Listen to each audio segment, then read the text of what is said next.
വണക്കം മക്കളെ വണക്കം. അങ്ങനെ ഫാന്റാസ്റ്റിക് ഫോർ ഫസ്റ്റ് സ്റ്റെപ്പ് കണ്ടു. സിനിമയെക്കുറിച്ച് പറയുകയാണെന്നുണ്ടെങ്കിൽ എനിക്ക് തോന്നുന്നു ഈ അടുത്ത കാലത്തായിട്ട് മാർവൽ ഇറക്കുന്നതെല്ലാം അടപടലം പൊട്ടി പാളുന്നൊരവസ്ഥയാണ് നമ്മൾ കണ്ടുകൊണ്ടിരിക്കുന്നത്. ഇത്രയും ദാരിദ്ര്യം പിടിച്ച ഒരു കോമിക് ലെവലിലേക്ക് ഇത് എത്തിച്ചു തരുമെന്ന് ഒരിക്കൽ പോലും ആരും പ്രതീക്ഷിച്ചിട്ടുണ്ടാവില്ല. ഒരു പീക്ക് ലെവലിലേക്ക് എത്തി നിന്ന സാധനം ഒരൊറ്റയടിക്ക് കുത്തനെ ഇങ്ങ് താഴോട്ട് പോകുന്ന അവസ്ഥയാണ് നമ്മൾ എൻ ഗെയിം കഴിഞ്ഞതിന് ശേഷം പിന്നെ കാണുന്നത്. അതിപ്പോൾ സീരീസ് ആണെങ്കിലും മൂവീസ് ആണെങ്കിലും ഏത് വന്നിട്ടാണെങ്കിലും പ്രത്യേകിച്ച് ഒരു കാര്യം ഉണ്ടാകാത്തൊരവസ്ഥയായിരുന്നു. റീസെൻ്റ് വന്ന തണ്ടർ ബോൾട്ട്സ് അത്യാവശ്യം കുഴപ്പമില്ല എന്ന് പറയുന്നതിനപ്പുറത്തേക്ക് പ്രത്യേകിച്ച് വലിയ ഒരു ഫീലോ കാര്യങ്ങളോ ഒന്നും തരാതെ പോയ ഒരു ഐറ്റം കൂടിയായിരുന്നു. സോ ഇനി ഫാന്റാസ്റ്റിക് ഫോറിലേക്ക് വരുമ്പോൾ ഇത് മറ്റൊരു എർത്തിൽ നടക്കുന്നൊരു സംഭവമാണ്. മൾട്ടിവേഴ്സ് അതിലേക്ക് നടക്കുന്നൊരു സംഭവമാണ്. അതിൻ്റെ ഒപ്പം തന്നെ ഇവിടെ വന്നിരിക്കുന്ന കാസ്റ്റൊക്കെ മെയിൻ കാസ്റ്റുകളൊക്കെ വ്യത്യാസമാണ് കേട്ടോ. അപ്പോൾ ഈ പറയുന്ന ഇവർക്ക് സൂപ്പർ പവേഴ്സ് എങ്ങനെ കിട്ടി, സ്റ്റിൽ ലോകരക്ഷ അത് തന്നെയാണ് മെയിൻ പരിപാടി. ആ സംഭവത്തിലേക്ക് തന്നെയാണ് കഥ കൊണ്ടുപോകുന്നത്. പിന്നെ എനിക്ക് പറയാനുള്ള മെയിൻ ഒരു കാര്യം എന്താണെന്ന് വെച്ച് കഴിഞ്ഞാൽ, ഇനിയെങ്കിലും ഈ 3D എന്ന് പറഞ്ഞിട്ടുള്ള ഒരു പ്രഹസനം വെച്ചിട്ട് ഇങ്ങനെ ആൾക്കാരെ പൊട്ടന്മാരാക്കാൻ വേണ്ടിയിട്ടുള്ള ഒരു പരിപാടി ചെയ്യരുത്. ദയവേത് നിങ്ങൾ 2D ഇറക്കിയാൽ മതി, ഞങ്ങൾ 2D കണ്ടോളാം. ഇതെന്തോന്നാണ് 3D എന്ന് പറഞ്ഞിട്ട് ഇറക്കിയിട്ട് ചുമ്മാ ഒരുമാതിരി വാഴയ്ക്കാ ബജ്ജി ഉണ്ടാക്കി വെച്ചാണ് കുറേ സാധനങ്ങൾ പറക്കി വെച്ചിരിക്കുന്നതല്ലാണ്ട് ഒരു ഫീലും തരാതെ, ഒരു 3D എന്ന് പറയുമ്പോൾ നമുക്ക് കിട്ടേണ്ട ഒരു ഫീലുണ്ട്, അതുപോലും കിട്ടാത്ത ചുമ്മാ കുറേ സാധനം. ഇത് വെറുതെയാണ്. 3D എന്ന് പറഞ്ഞിട്ട് ചുമ്മാ ആളെ കളിയാക്കുന്ന പരിപാടിയാണ് ഇവർ കാണിച്ചുകൊണ്ടിരിക്കുന്നത്. ഈ ഒരു പറ്റിപ്പ് പരിപാടി ദയവ് ചെയ്ത് ഉടനെയെങ്കിലും നിർത്തിക്കുക. കാരണം എന്ന് വെച്ച് കഴിഞ്ഞാൽ അൺസൈക്കബിൾ പരിപാടിയായിട്ട് മാറുന്നുണ്ട്. അത്രയും മോശം ലെവലിലേക്ക് ചുമ്മാ 3D എന്ന് പറഞ്ഞിട്ട് ഇവന്മാർ ഇങ്ങനെ ആളെ പൊട്ടന്മാരാക്കുന്ന പരിപാടി ഇറക്കിക്കൊണ്ടിരിക്കുകയാണ്. സോ അത് ഭയങ്കര മോശമായിട്ട് ഫീൽ ചെയ്തു.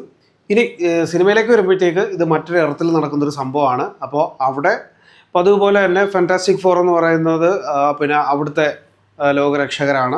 അപ്പോൾ അവരെക്കുറിച്ചുള്ള കാര്യങ്ങളും മറ്റ് സംഭവങ്ങളും ഒക്കെ അവിടെ ചെയ്തുകൊണ്ടിരിക്കുന്നു. അവർ എപ്പോഴും ഹീറോസായിട്ട് തുടർന്നുകൊണ്ടിരിക്കുകയാണ്. ബട്ട് പെട്ടെന്ന് തന്നെ ഇമോഷണലി ഫാന്റാസ്റ്റിക് ഫോറിനകത്ത് നടക്കുന്ന കുറച്ച് കാര്യങ്ങളും അതേസമയം തന്നെ മറ്റൊരു വേൾഡിൽ നിന്ന് ഒരു ഭയങ്കരമായിട്ടുള്ളൊരു വില്ലൻ്റെ ഒരു എൻട്രിയും കൂടെ വരുമ്പോഴത്തേക്ക് സിനിമ കുറച്ചുകൂടെ വേറൊരു രീതിയിലേക്ക് മാറുന്നു. ബട്ട് സ്വാഭാവികമായിട്ടും നമ്മളെല്ലാവരും കാണുന്നൊരു സാധനം ഉണ്ടല്ലോ, ഏതാ ലോകരക്ഷ എന്ന് പറയുന്ന അയാളുടെ ഒരു ത്രെട്ടിനെ തടുക്കാൻ വേണ്ടിയിട്ട് ഇവർ തീരുമാനിക്കുന്നൊരു പരിപാടിയും കാര്യങ്ങളും ഒക്കെ തന്നെയാണ് സിനിമയിൽ ഓൾമോസ്റ്റ് പറഞ്ഞു വെക്കുന്നത്.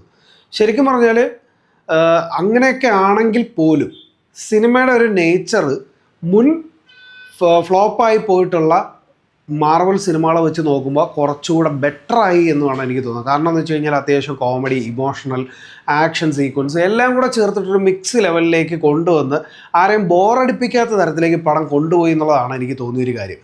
എന്ന് വെച്ച് കഴിഞ്ഞാൽ മുമ്പൊക്കെ എന്ന് പറഞ്ഞു കഴിഞ്ഞാൽ പലപ്പോഴും നമ്മളിങ്ങനെ നോക്കുമ്പോഴത്തേക്ക് എന്തുവാടെ ഇവർ ഈ കാണിക്കുന്നത് എന്നുള്ളൊരു തോന്നൽ നമുക്ക് പലപ്പോഴും വന്നിട്ടുണ്ട്. ബട്ട് ഈ ഒരു സാഹചര്യത്തിലേക്ക് വരുമ്പോഴത്തേക്ക് ആ ഒരു പരിപാടികൾക്കൊക്കെ കുറച്ച് മാറ്റം വരുത്തിയിട്ട് അത്യാവശ്യം നല്ല ക്വാളിറ്റിയോടുകൂടി തന്നെ മേക്ക് ചെയ്ത് വെച്ചിട്ടുണ്ട്. അതിപ്പോൾ ക്യാരക്ടർ ബിൽഡിംഗ് ആണെങ്കിലും അതിലേക്ക് കൊണ്ടുവരുന്ന വില്ലൻ്റെ ഒരു എൻട്രി ആണെങ്കിലും ഒക്കെ നമുക്ക് അത്യാവശ്യം ഫീൽ ചെയ്യും. ആ വില്ലനെ കാണിക്കുമ്പോൾ തന്നെ നമുക്ക് തോന്നും ഇവന്മാരിത് എങ്ങനെ സർവൈവ് ചെയ്യും എന്നുള്ളൊരു തോന്നൽ നമ്മളെ കൊണ്ടുവരും. ബട്ട് പവറല്ല, അതിനപ്പുറത്തേക്ക് ബുദ്ധിക്കും സ്ഥാനം ഉണ്ടെന്ന് കാണിച്ചിട്ട് കുറേ പരിപാടികൾ കാണിക്കുകയൊക്കെ ചെയ്യുന്നുണ്ട്. സോ അതൊക്കെ കൊണ്ട് നമ്മൾ കുറേ കൂടെ കൺവിൻസ്ഡ് ആവും. അപ്പോൾ അങ്ങനെയുള്ളൊരു പരിപാടിയൊക്കെ പിടിച്ചിട്ട് ഇങ്ങനെ കൊണ്ടുപോയിട്ട് ഒരു പിന്നെ എൻഡ് ക്രെഡിറ്റ് സീനിലേക്ക് കൊണ്ടുവരും. അതെന്താണെന്ന് ശരിക്കും പറഞ്ഞാൽ കിടിലമാണ്. ആ ഒരു എൻഡ് ക്രെഡിറ്റ് സാധനത്തിലേക്ക് കൊണ്ടുവന്ന് നിർത്തുമ്പോൾ അടാറ് ഫീലായിരുന്നു. സത്യം പറഞ്ഞാൽ കിടിലം ഫീലായിരുന്നു. അത് ശരിക്കും പറഞ്ഞാൽ ഭയങ്കര ഗംഭീര സാധനമായിട്ട് ഫീൽ ചെയ്ത്. പിന്നെ ഒരു പോസ്റ്റ് ക്രെഡിറ്റ് സാധനം കൊണ്ടുവച്ചിട്ടുണ്ട്. അട്ടർ ഷീറ്റ് എന്ന് പറഞ്ഞാലും പറയാം, അട്ടർ ഷീറ്റ് വെറും വേസ്റ്റ്. അത്ര നേരം നമ്മളെ ചുമ്മാ അവിടെ ഇരുത്തി അവന്മാർ എന്താ പറയുക, അവരുടെ ആ ഒരു വാശി തീർക്കൽ കാണിക്കാൻ വേണ്ടിയിട്ടുള്ളൊരു പരിപാടി പോലെ അട്ടർ വേസ്റ്റ് സാധനമാണ് അവർ കാണിച്ചത്. പിന്നെ പോസ്റ്റ് ക്രെഡിറ്റ് സീൻ കാണണമെന്നില്ല, കളഞ്ഞിട്ട് പൊക്കോ, ഒരു കുഴപ്പമില്ല. കാരണം അട്ടർ വേസ്റ്റ് സാധനം. ഈ എൻഡ് ക്രെഡിറ്റ്സ് കണ്ടു കഴിഞ്ഞാൽ കിട്ടുന്നൊരു ഫീല് അതുപോലെ വെച്ചുകൊണ്ടങ്ങ് ഇറങ്ങിപ്പോയാൽ മതി, ഒരു കുഴപ്പമില്ല. അതേപോലെ തന്നെ ഈ സിനിമയുടെ മ്യൂസിക് എനിക്ക് ഭയങ്കരമായിട്ട് ഇഷ്ടപ്പെട്ടു. ഭയങ്കര രസമുണ്ടായിരുന്നു. ആ മൂവിയുടെ ഓരോ സീക്വൻസിലും അതിങ്ങനെ കൊണ്ടുവന്ന് വരുമ്പോഴത്തേക്ക് നമുക്ക് കിട്ടുന്നൊരു ഫീലുണ്ടല്ലോ. സാധാരണ ഇങ്ങനെ വലിയ മാസീവ് സാധനങ്ങൾ ഇങ്ങനെ കൊടുക്കാനായിട്ടുള്ളൊരു ഫീലിന് അപ്പുറത്തേക്ക് ഇവിടെ മ്യൂസിക്കിൻ്റെ കുറേ പരീക്ഷണങ്ങൾ ചെയ്തിട്ടുണ്ട്. ഭയങ്കര രസമുണ്ടായിരുന്നു. കേൾക്കുമ്പോൾ തന്നെ നമുക്കൊരു പ്രത്യേക ഫീലുണ്ട്.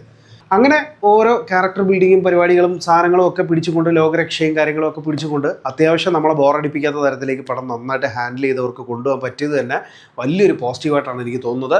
സോ എന്താണെങ്കിലും ഇനി വരാനിരിക്കുന്ന മാർവൽ മൂവീസിന് ഒരു തുടക്കം എന്നോണമാണ് ഈ പടം ചെയ്തു വെച്ച് നിർത്തിയിരിക്കുന്നത്. അതേപോലെ തന്നെ വേറൊരു കാര്യം എന്താണെന്ന് വെച്ച് കഴിഞ്ഞാൽ എനിക്ക് ഈ സിനിമയിൽ ഏറ്റവും ഇഷ്ടപ്പെട്ടതെന്ന് പറഞ്ഞു കഴിഞ്ഞാൽ ഇതിൻ്റെ വിഷ്വലൈസേഷൻ ഭയങ്കര രസമാണ് കേട്ടോ. ഭയങ്കര കിഡിലൻ ഒരു സാധനമാണ്. ഒരു കളർഫുൾ ഫീലൊക്കെ തരുന്ന ഒരു നൈസായിട്ടുള്ളൊരു സംഭവമാണ്. നമുക്ക് ഇങ്ങനെ കണ്ടിരിക്കാൻ തോന്നും. പണ്ടേ എനിക്ക് ഫാന്റാസ്റ്റിക് ഫോറിൻ്റെ ഒരു കോസ്റ്റ്യൂം ഡിസൈൻ കളർ എനിക്ക് ഒട്ടും ഇഷ്ടമല്ല. എനിക്ക് ആ ഒരുമാതിരി നീലയും വെള്ളയും കൂടെ വെച്ചിട്ട് എന്താ ഒരുമാതിരിയില്ല പഴം മുഴുങ്ങിയ പോലത്തെ ഒരു ഫീലാണ് എനിക്ക് തോന്നുന്നത്. അതെൻ്റെ പേഴ്സണൽ ഒപ്പീനിയനാണ്.